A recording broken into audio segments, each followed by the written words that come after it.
O que mostra claramente como desde que o Lula ganhou a eleição, esses descontos começaram a subir de forma exponencial. Ou seja, começaram a roubar exatamente a partir de 2020, ou melhor, voltaram a roubar, porque já roubaram antes nos outros governos, mas voltaram a roubar a partir do dia 1º de janeiro de 2023. E agora foram descobertos. E a gente vê isso claramente nos dados, por exemplo, dos sindicatos que mais roubaram.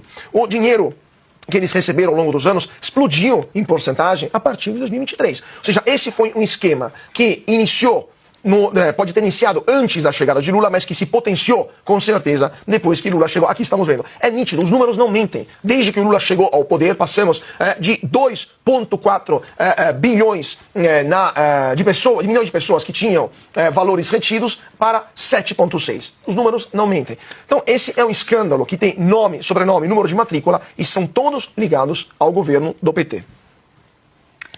Ainda falando sobre o escândalo do INSS, a Advocacia Geral da União excluiu do pedido de bloqueio de bens e investigação sobre fraudes no INSS o Sindicato Nacional dos Aposentados, Pensionistas e Idosos, que tem como vice-presidente José Ferreira da Silva, conhecido como Frei Chico, irmão do presidente Lula.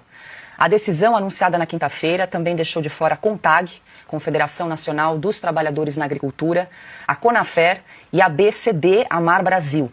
Ao todo, 12 entidades e dirigentes tiveram pedidos de bloqueio de bens pela AGU no valor de 2,5 bilhões de reais para fazer o ressarcimento às vítimas da fraude. Segundo a AGU, o recorte das 12 entidades objeto da ação cautelar de urgência ajuizada teve como base a apuração administrativa instaurada no último dia 5 de maio pelo INSS. Informou ainda que, em momento oportuno, vai ingressar com novas medidas judiciais cabíveis. Carlos Lupe é o 11º ministro a deixar o governo Lula e o 4º a sair por causa de denúncias.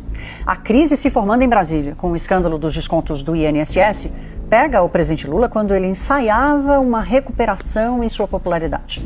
O problema agora beira a perversidade, com o roubo de milhões de aposentados há pelo menos 5 anos, com uma escalada imensa a partir de 2023.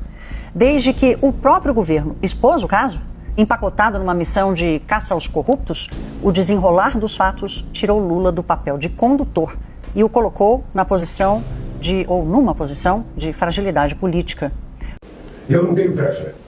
O que eu quero é que a gente consiga apurar para apresentar ao povo brasileiro a verdade e somente a verdade.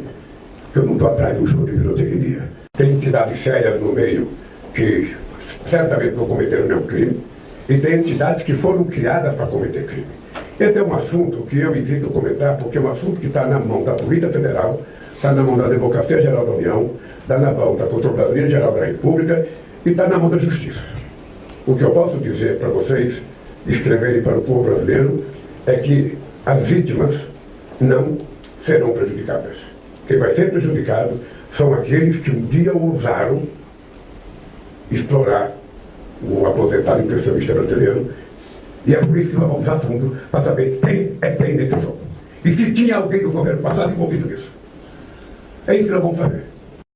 O presidente Jair Bolsonaro assinou hoje uma medida provisória para combater fraudes em benefícios do INSS.